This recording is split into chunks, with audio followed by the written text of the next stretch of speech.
Progressão dos Espíritos. Livro dos Espíritos, questão 114. Os espíritos são bons ou maus por natureza, ou são eles mesmos que se melhoram? São os próprios espíritos que se melhoram, passando de uma ordem inferior para uma ordem superior. 115. Dentre os espíritos, alguns foram criados bons e outros maus? Deus criou todos os espíritos simples e ignorantes, ou seja, sem conhecimento.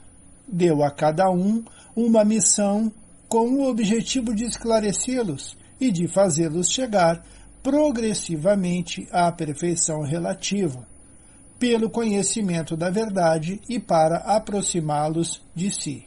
A felicidade eterna e pura é para os que alcançam esta perfeição relativa. Os espíritos adquirem esses conhecimentos ao passar pelas provas que a lei do progresso lhes impõe. Uns aceitam essa prova com submissão e chegam mais depressa ao objetivo, que lhes é destinado. Outros somente a suportam com lamentações e, por causa dessas faltas, permanecem mais tempo afastados da perfeição relativa e da felicidade prometida. 115a. Ainda sendo, os espíritos seriam em sua origem semelhante às crianças, ignorantes e sem experiência, só adquirindo pouco a pouco os conhecimentos que lhe faltam, ao percorrer as diferentes fases da vida? Sim, a comparação é boa. A criança rebelde permanece ignorante e imperfeita. Tem maior ou menor aproveitamento segundo a sua docilidade. Porém, a vida do homem tem um limite, um fim, enquanto a dos espíritos se estende ao infinito. 116. Há espíritos que permanecerão indefinidamente nas classes inferiores? Não. Todos se tornarão relativamente perfeitos. Um pai justo e misericordioso não pode banir eternamente seus filhos.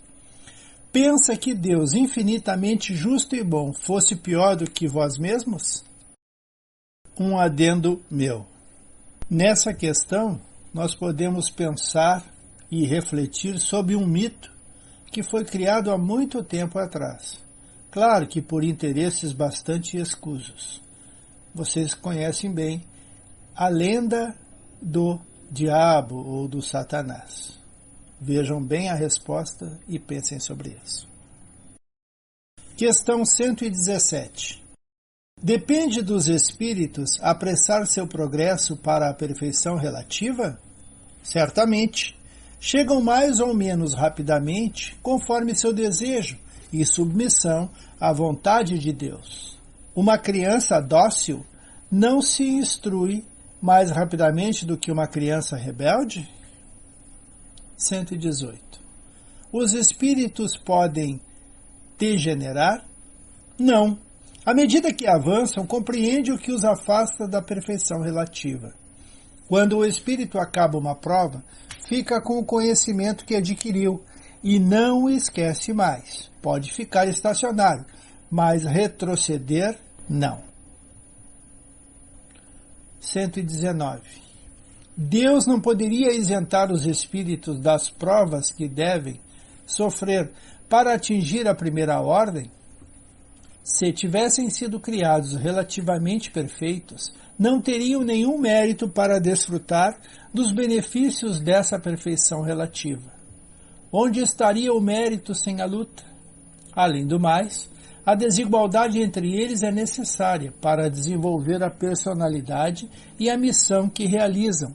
Nessas diferentes ordens está nos desígnios da providência para a harmonia do universo.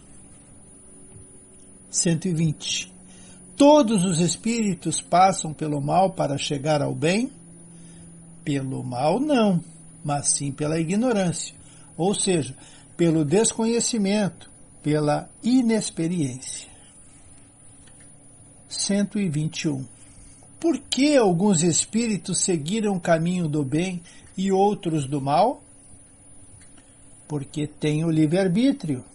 Deus não criou os espíritos maus. Criou-os com as mesmas aptidões, tanto para o bem quanto para o mal. Os que são maus, o são por vontade própria.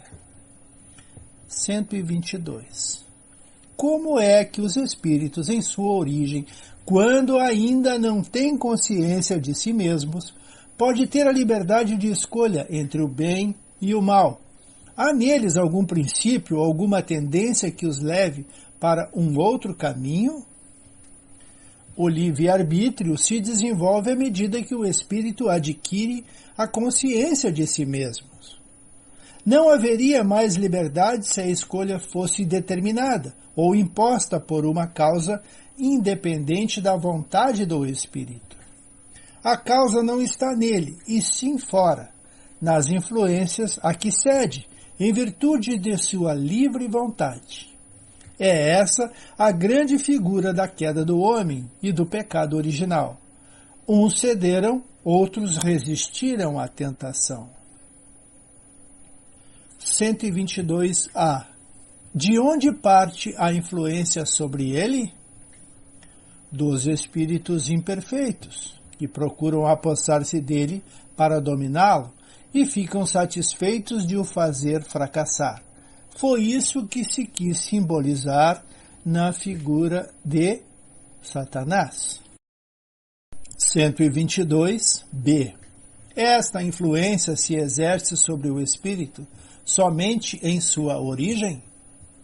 Essa influência o segue na sua vida de espírito, até que alcance um domínio tão completo sobre si mesmo que os maus desistam de obsidiá-lo. 123. Por que Deus permitiu que os espíritos pudessem seguir o caminho do mal? A sabedoria de Deus está na liberdade de escolha que dá a cada um, porque assim cada um tem o mérito de suas obras. 124. Uma vez que há espíritos que, desde o princípio, seguem o caminho do bem absoluto e outros o do mal absoluto, deve haver, sem dúvida, degraus entre esses dois extremos. Sim, certamente. É aí que se encontra a grande maioria. 125.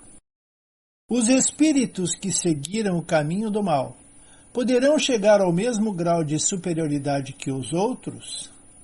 Sim, mas as eternidades serão para eles mais longas. Kardec comenta. Por esta expressão, as eternidades, deve-se entender que a ideia que os espíritos inferiores têm da perpetuidade de seus sofrimentos, porque como não lhe é dado ver o fim do seu sofrimento, essa ideia revive em todas as provas em que fracassam. 126. Os espíritos que alcançaram o grau supremo da perfeição, após terem passado pelo mal, têm menos mérito do que os outros aos olhos de Deus? Deus contempla a todos do mesmo modo e os ama da mesma maneira. Eles foram chamados mal por fracassarem, mas no início eram simples espíritos. 127. Os espíritos são criados iguais quanto às aptidões intelectuais? Eles são criados iguais, mas não sabendo de onde vêm, é preciso que o livre-arbítrio prossiga seu curso. Progridem mais ou menos rapidamente em inteligência como em moralidade. Vamos ver o livro Evolução para o Terceiro Milênio, de Carlos Toledo Rizzini. Sendo desiguais as idades dos espíritos, há homens em todos os níveis de adiantamento, desde o selvagem até Einstein ou Gandhi. por hora, o estado moral do planeta permite a diversidade que é útil às lutas evolutivas. O progresso do espírito processa-se pela assimilação de experiências vividas e de conhecimentos adquiridos. Este material, em cada existência, é absorvido e manipulado pela mente consciente e transferido e integrado ao acervo acumulado do espírito. A evolução espiritual se dá quando esses conhecimentos e experiências se transformam em faculdades, em aptidões.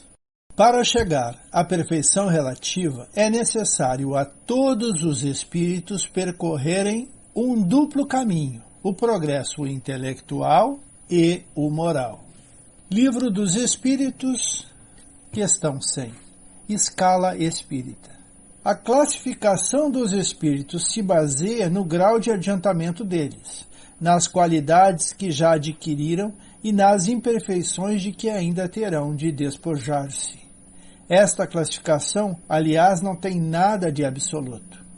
Apenas no seu conjunto, cada categoria apresenta caráter definitivo. De um grau a outro, a transição é insensível e, nos limites extremos, os matizes se apagam, como nos reinos da natureza, como nas cores do arco-íris, ou também como nos diferentes períodos da vida do homem. Podem, pois, formar-se maior ou menor número de classes, conforme o ponto de vista, donde se considere a questão. Dá-se aqui o que se dá com todos os sistemas de classificação científica, que podem ser mais ou menos completos, mais ou menos racionais, mais ou menos cômodos para a inteligência. Os espíritos, em geral, admitem 3 categorias principais. Na terceira estão os espíritos imperfeitos, caracterizados pela predominância da matéria sobre o espírito e pela propensão para o mal. Os da segunda se caracterizam pela predominância do espírito sobre a matéria e pelo desejo do bem. São os bons espíritos. E a primeira, finalmente, compreende os espíritos puros, os que atingiram o grau supremo da perfeição relativa. Mas cada uma dessas categorias há muitas subdivisões. Ficamos por aqui, agradecidos e pedindo a Jesus: esteja sempre conosco.